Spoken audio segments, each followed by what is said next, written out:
Alors je me souviens, la première fois que j'étais venu ici, j'avais pris une photo de cette roche et on m'avait pas cru. Quand j'avais dit que c'était en Côte d'Ivoire, on avait pensé que c'était un montage que j'avais fait. Mais non, c'est bien en Côte d'Ivoire et on est bien au parc archéologique d'Awakro. Le parc archéologique d'Awakro se trouve à environ 1h30 d'Abidjan, sur l'autoroute du Nord en allant vers Yamoussoukro. Un site incroyablement étrange que j'ai découvert il y a quelques années en allant justement vers la capitale, Yamoussoukro.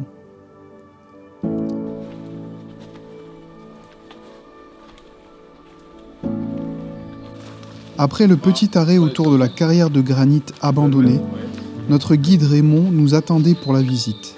Tu peux nous dire ce que c'est qu'un dolmen? Le dolmen est une table de pierre en breton qui a pour fonction sépulture culturelle, rituelle et religieuse. Mais comme on n'a pas encore entrepris des fouilles archéologiques, on n'a pas encore les fonctions de ce dolmen. Ma première question pour Raymond était de lui demander comment savait-on qu'Awakro était un site archéologique alors qu'on n'y avait pas encore fait de fouilles. On sait que c'est un parc archéologique parce que nous avons pris le relais d'un ancien peuple qui a vécu ici. Et de ce peuple ancien, il ressort une civilisation qui était matérialisée par des signes, des indices, des symboles gravés sur des sols lithiques à structure magmatique. D'accord. Avec Aiden, mon fils, nous sommes allés voir l'intérieur du dolmen.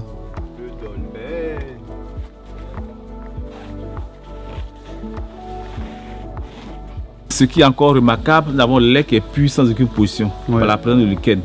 Et selon la position, nous avons des formes zoomorphes ou anthropomorphes des rochers. Voilà, un visage, une bouche, un œil, un nez.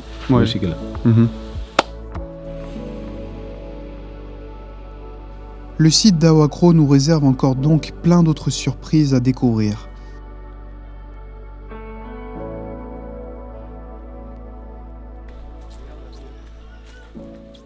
Messieurs les chercheurs et les organisations, je vous invite à venir faire des fouilles ici et de la recherche pour nous donner plus d'informations sur ce phénomène-là qu'on observe ici. Alors ici, on a des traces de polissage ou d'affûtage de tranchants ou d'achettes. Venez voir de plus près.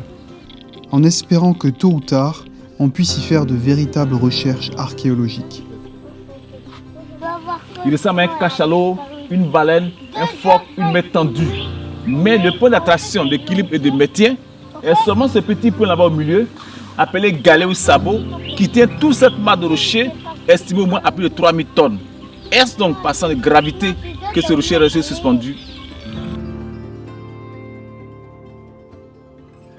Bon, ici, c'était la chambre des Cro-Magnons et là-bas, la maison des Cro-Magnons. Et ici, c'est un lit.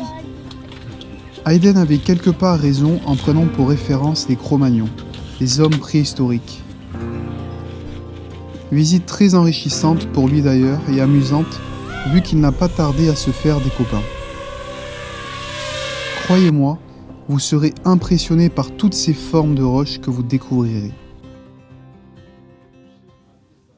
Après cette visite à Awakro, on a continué vers Tiasalé. Petite pause sous le pont de la ville, sur les bords du Bandama.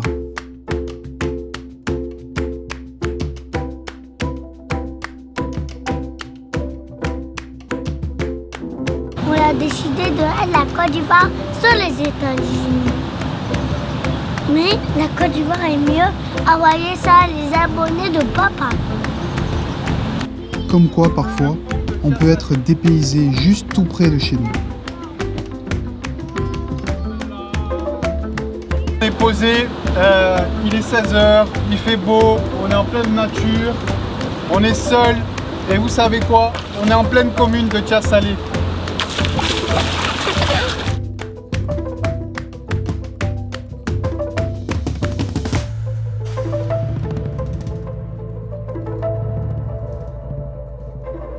Toujours à Tiasalé, on a rencontré un planteur, Monsieur Dallaire, qui est en Côte d'Ivoire depuis 50 ans. La Côte d'Ivoire, c'est un phénomène. Une fois qu'on est resté en Côte d'Ivoire, on revient toujours. Cette plantation est spéciale et particulière en Côte d'Ivoire parce qu'ici, on veut redonner une nouvelle dynamique dans la production cacaoyère en Côte d'Ivoire. Donc, on veut maîtriser l'eau, on veut maîtriser les bonnes pratiques agricoles. On veut produire du cacao avec zéro déforestation et zéro travail des hommes. J'ai aussi découvert sur les plantations de Monsieur Dallaire un édifice religieux assez particulier. On est au sein de la plantation de Yohan Daler à Tias Salé. On a une synagogue, une église et une mosquée qui sont réunies. Et à l'intérieur, actuellement, il y a donc une réunion donc de toutes ces confessions pour prier l'Esprit. Et je trouve ça exceptionnel. Je pense que c'est le seul endroit en Côte d'Ivoire où on peut assister à quelque chose comme ça.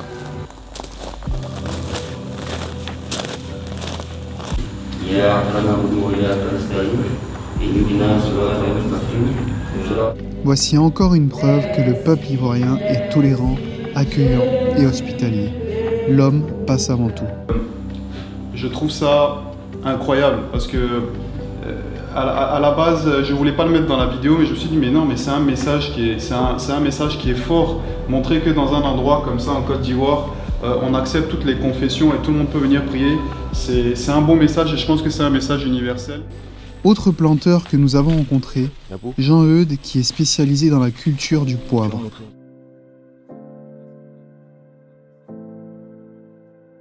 Du poivre noir. Donc si vous passez dans la région de Tias Salé, n'hésitez pas à venir visiter KPC, la plantation de Jean-Eudes, et je vous encourage parce que c'est un exemple de développement durable où il intègre l'agroforesterie dans sa plantation. Attention derrière toi. Jean-Eudes nous a ensuite invités à une séance de dégustation de poivre dans la maison familiale. J'ai la chance aujourd'hui d'avoir droit à une séance de dégustation avec Jean-Eudes. Jean-Eudes, dis-moi ce que tu nous as préparé là. C'est beau tout ça. Après l'effort, c'est le réconfort. Donc après la plantation, c'est la dégustation. Les dégustations évoluent, elles sont évolutives en fonction des produits disponibles, donc des produits de saison. L'idée, c'est donc d'associer des produits naturels locaux de saison avec les différents poivres que produit KPC. Croyez-moi, le mélange crée des sensations en bouche. Merci Jean-Eudes pour cette magnifique expérience de dégustation 100% ivoirienne.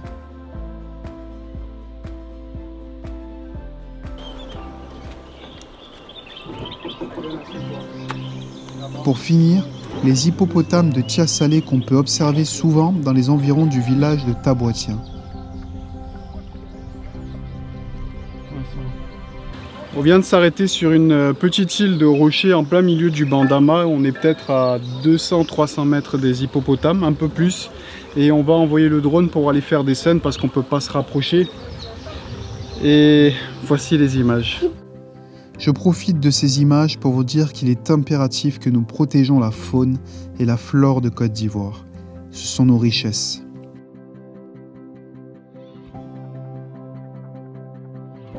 Quant aux hippopotames, attention tout de même, car ce sont les animaux les plus dangereux au monde.